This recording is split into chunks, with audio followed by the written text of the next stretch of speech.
Hoje no nosso vídeo vamos falar então sobre purgatório e eu já começo perguntando o que é o purgatório? Bom, né, nós falamos do céu, né, agora o purgatório, que é um estado de purificação, né, purgatório, purgar, né, purificar. Porque no céu só tem santo, né, nós falamos dos santos, né, do convívio dos eleitos, no céu tem santo. Só que nem todos nós morremos com tanta santidade assim, né? Então como que acontece, né? Eu vou explicar. Então é o estado de alma, né, onde os portadores, né, as pessoas que ainda têm inclinações desregradas no coração, resquícios de pecado, esses resquícios são purificados, porque Deus ele é santíssimo, né? Então diante da santidade dele não pode ter um sinal de pecado, né? E nós temos dentro de nós desordens. Então, por exemplo, às vezes você pode ter vícios, você pode ter desordens egoístas, tanto que muitas vezes a gente vai no padre, pede perdão de um pecado e comete ele de novo. Por que será que a gente comete de novo? Porque tem raiz no nosso coração. E às vezes a gente é perdoado, mas a raiz continua. Então nós precisamos ser purificados dessas raízes. Raízes de egoísmo, raízes de inveja, raiz de pecado no nosso coração. É como se o pecado deixasse uma cicatriz em nós. E nós temos que estar perfeitos para entrar no céu. Por isso que a gente chama de igreja padecente, porque padece. O purgatório é um lugar de sofrimento. Porque é purificação, né?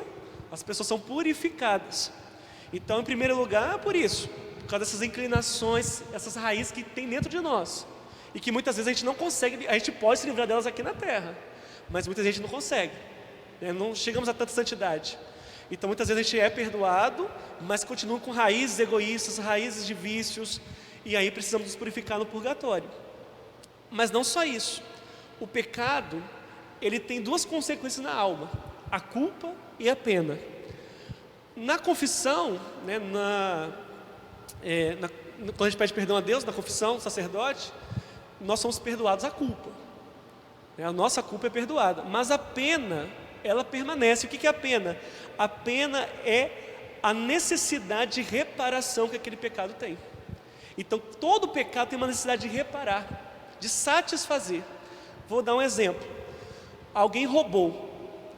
Não adianta falar assim, me perdoe porque eu roubei. Adianta sim, você é perdoado, eu roubei. Mas a justiça divina exige que você devolva aquilo que você roubou.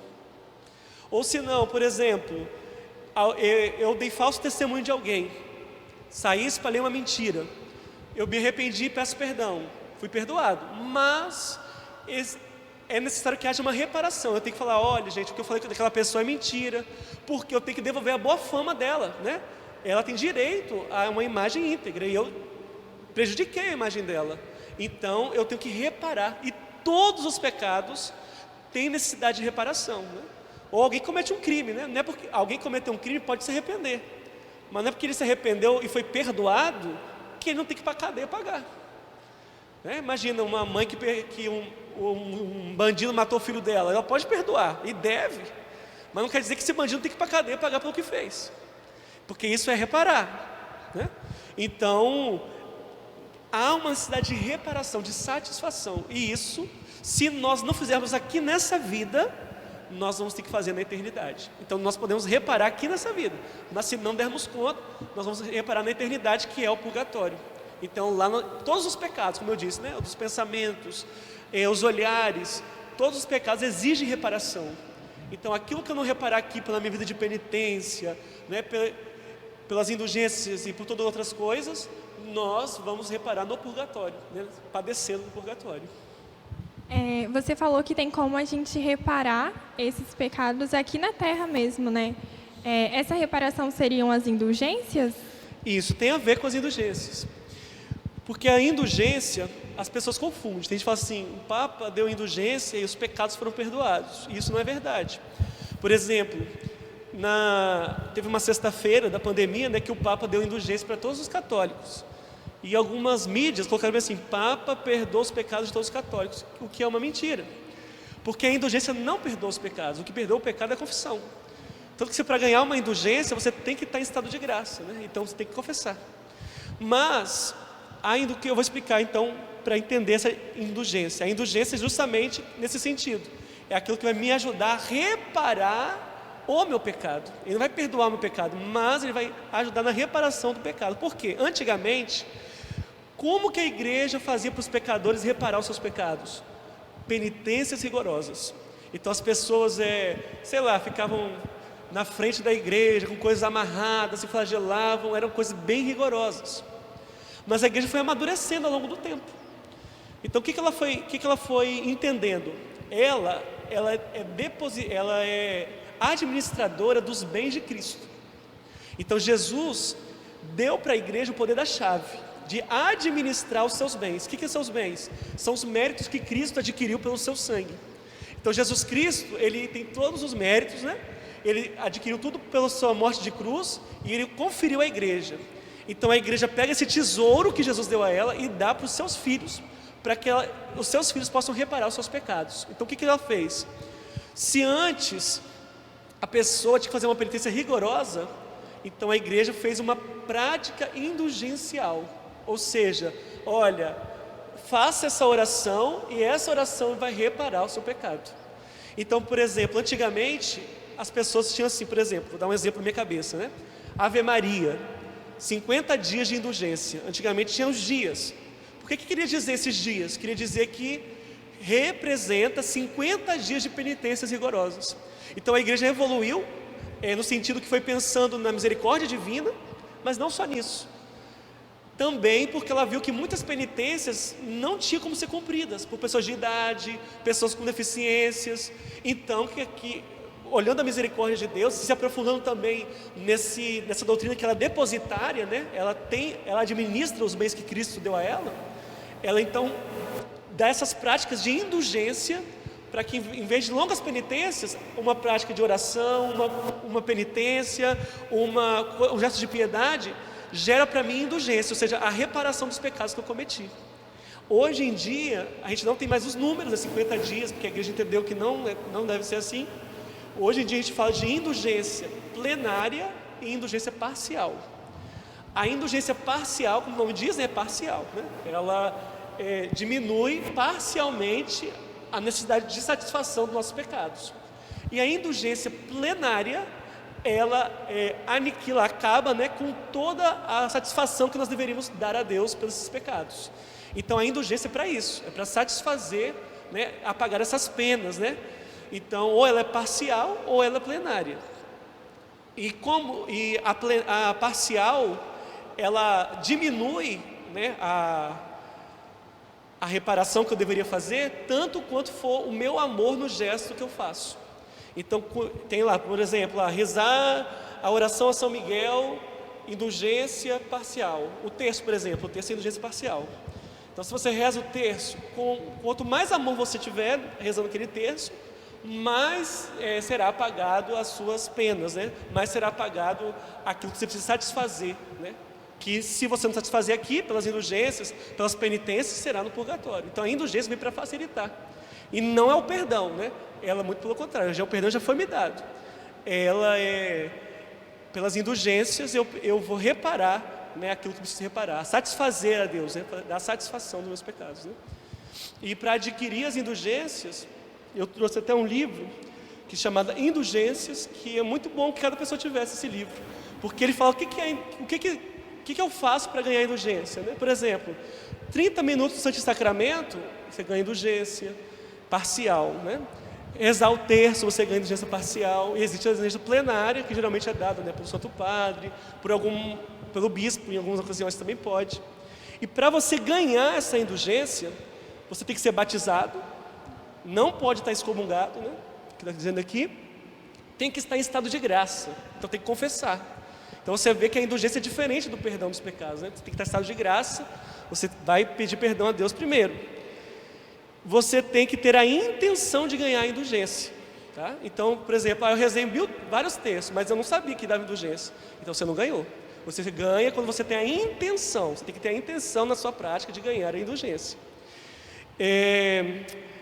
A indulgência plenária você pode ganhar uma vez por dia, e a parcial você pode ganhar várias vezes. Por exemplo, eu fiz 30 minutos de adoração, depois rezei o terço, você pode ganhar várias vezes no seu dia, né?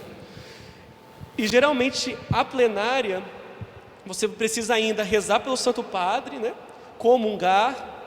Mas uma das coisas que eu acho muito importante é que você precisa ter exclusão de todo afeto a qualquer pecado. Porque a indulgência não é uma mágica, entendeu? Eu fiz esse ato e eu ganhei, agora eu estou livre, vamos dizer assim. Não, é mágico. A igreja não mexe coisa mágica. Eu preciso no meu coração estar excluindo todo apreço a todo pecado, o menor que seja. Então são condições para eu ganhar a indulgência, né? E tem várias outras coisas, que tem vários casos, né? Que a gente se delongaria muito, né? Ao dizer, a gente precisava de um dia só para falar de indulgência. Então, mas o mais importante é entender o que é e saber que a gente pode adquirir aqui nessa vida, né?